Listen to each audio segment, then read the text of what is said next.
Assalamualaikum warahmatullahi wabarakatuh. Salam sejahtera buat kita semuanya. Kali ini saya akan memberikan materi tentang seminar atau episode yang pertama yang berhubungan dengan seminar. Nah, pada kesempatan kali ini ada beberapa tahapan yang akan saya jelaskan. Yang pertama, seminar itu apa? Ciri-ciri seminar, tujuan dan fungsi seminar, dan pihak yang terlibat di dalam seminar. Nah, secara umum, pengertian seminar adalah suatu pertemuan sekelompok orang yang diselenggarakan untuk membahas suatu masalah dan mencari solusi ilmiah terhadap masalah tersebut. Namun pendapat lain juga mengatakan bahwa yang dimaksud seminar adalah suatu pertemuan yang dilakukan oleh sekelompok orang dengan tujuan membahas suatu topik tertentu dan mencari solusi terhadap permasalahan dengan cara interaksi tanya jawab. Nah, ini di dalam Kamus Besar Bahasa Indonesia juga dijelaskan bahwa seminar diartikan sebagai pertemuan atau persidangan yang membahas suatu masalah di bawah pimpinan ahli. Ahli yang dimaksud misalnya itu adalah dosen, guru besar, pakar, peneliti, dan sejenisnya. Nah, kalau kita membaca apa yang dilansir oleh Heri Susanto berbicara di depan umum, seperti di acara rapat kantor, musyawarah, kuliah umum, seminar, bahkan pidato yang membutuhkan skill yang tinggi dibandingkan komunikasi dengan satu atau sedikit orang. Artinya bahwa seminar itu membutuhkan sebuah skill. Seminar itu membutuhkan sebuah pengetahuan. Nah, ini tidak mudah untuk menjadi seorang narasumber. Artinya apa? Berbicara di depan umum itu tidak mudah. Ada beberapa langkah yang memang harus dipahami oleh seorang penyeminar. Nah, seminar bisa juga dikatakan suatu pembahasan masalah secara ilmiah, walaupun topik yang dibahas adalah masalah sehari-hari. Maka, dalam membahas masalah, tujuannya adalah mencari suatu pemecahan. Jadi, seminar itu adalah sebagai upaya untuk mencari pemecahan. Nah, oleh karena itu, suatu seminar sering diakhiri dengan kesimpulan atau keputusan yang merupakan hasil pendapat bersama, yang kadang-kadang diikuti dengan resolusi atau rekomendasi. Jadi, setiap seminar kesimpulannya adalah sebuah keputusan yang diikuti dengan resolusi atau rekomendasi.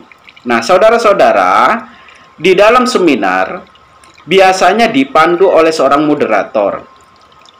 Membahas dalam seminar berpangkal pada makalah atau karya ilmiah atau kertas kerja yang telah disusun sebelumnya oleh beberapa orang pembicara sesuai dengan pokok-pokok bahasan yang diminta oleh panitia penyelenggara.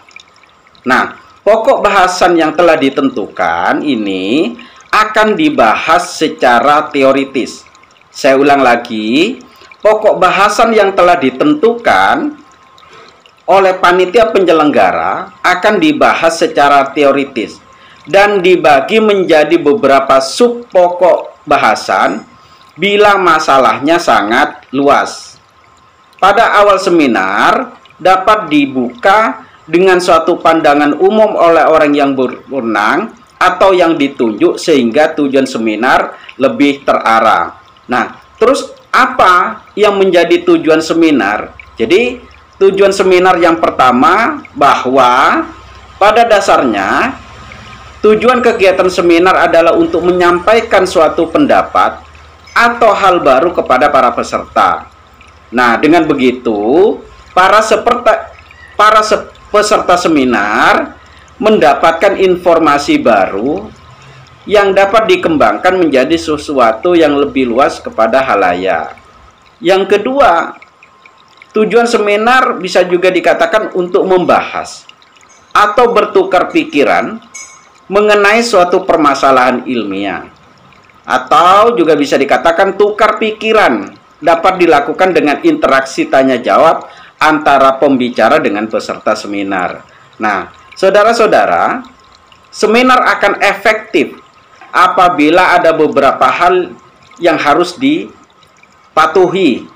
Misalnya yang pertama, tersedianya waktu yang cukup untuk membahas persoalan. Problem sudah dirumuskan dengan jelas. Para peserta dapat diajak untuk berpikir logis.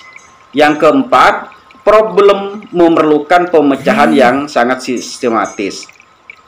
Nah, yang kelima, problem akan dipecahkan secara menyeluruh. Yang keenam, moderator dan pembicara terampil dalam mengarahkan dan menyampaikan materi. Jadi moderator juga mempunyai punya peran yang sangat efektif dalam menentukan kesuksesan di dalam sebuah seminar. Nah, saudara-saudara, ada beberapa kelebihan seminar. Yang pertama, bahwa seminar itu sebenarnya dapat membangkitkan pemikiran yang logis, mendorong pada analisa menyeluruh. Prosedurnya dapat diterapkan untuk berbagai jenis problem.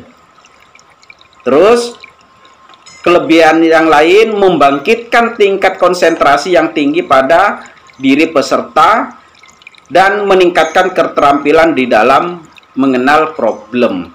Nah, namun selain seminar memiliki kelebihan, namun ada beberapa kelemahan yang harus juga dipahami di dalam kegiatan seminar. Yang pertama, persoalan kurang dipahami secara mendalam, memerlukan para pembicara yang terampil. Jadi narasumber ini harus benar-benar paham terhadap materi yang sudah ditentukan oleh panitia penyelenggara, atau paham dengan materi yang akan diangkat atau disampaikan kepada peserta seminar. Kelemahan yang terakhir adalah tidak efektif jika jumlah peserta terlalu besar. Nah, ini kadangkala yang banyak tidak dipahami. Yang penting jumlah pesertanya banyak, atau seminar jumlahnya banyak, tetapi tidak pernah memperhitungkan, tidak pernah berpikir bahwa jumlah peserta yang banyak ini juga mempengaruhi terhadap pemahaman materi yang ditangkap atau yang diterima. Biasanya kadangkala bising dan sebagainya. Nah, saudara-saudara, seminar, syarat untuk melaksanakan seminar ini ada beberapa hal. Yang pertama adalah, sama seperti forum pada umumnya, seminar ini melibatkan peserta. Nah, ada seminar umum tanpa batasan jumlah peserta, ada pula yang terbatas menyesuaikan dengan durasi atau kapabilitas penyelenggara. Jadi, pemateri sudah tahu permasalahan yang akan disampaikan. Nah, yang kedua, pemateri ialah penyampai makalah. Biasanya, seminar juga memberikan ruang sama besar untuk penyanggah makalah seperti dosen, guru besar, pakar, peneliti, dan sejenisnya. Nah, syarat untuk melaksanakan seminar yang seperti yang saya sampaikan sebelumnya, bahwa harus ada moderator, di mana moderator ini yang nantinya menjembatani komunikasi antara pemateri dan peserta. Moderator juga berfungsi sebagai penjaga waktu. Ia dapat mengingatkan pada pemateri manakala pembahasan melenceng atau keluar konteks. Nah, ini tugas menjadi seorang moderator. Jadi mengingatkan seorang narasumber manakala materi yang dibahas itu melenceng atau keluar dari konteks. Yang keempat adalah waktu pelaksanaan seminar terjadwal jauh-jauh hari. Jadi seminar itu tidak dilaksanakan dengan secara mendadak, tetapi seminar itu dilaksanakan memang sudah terjadwal jauh-jauh hari. Hal ini berguna agar pemateri dan peserta dapat mempersiapkan diri untuk terlibat di dalam forum ilmiah tersebut. Nah, yang kelima, tema dan topik permasalahan sudah disiapkan sebelumnya, sehingga seminar ini dirancang secara sistematis dan juga ilmiah. Nah, Adapun ciri-ciri seminar yakni berbentuk forum. Nah, pada umumnya kegiatan seminar ini berbentuk forum interaksi yang melibatkan sejumlah audien sehingga terjadi komunikasi dua arah terhadap materi yang disampaikan. Jadi, forum ilmiah ini dengan interaksi dua arah. Nah, yang kedua, pembahasan materi pada seminar mengacu pada makalah, karya ilmiah atau laporan yang telah disusun sebelumnya. Terus, yang ketiga, membahas permasalahan ilmiah yang aktual atau yang kekinian. Nah, ciri-ciri seminar ini juga melibatkan pemateri, peserta, moderator, di bawah pengawasan para ahli di bidangnya. Terus yang kelima, adanya interaksi dengan peserta forum.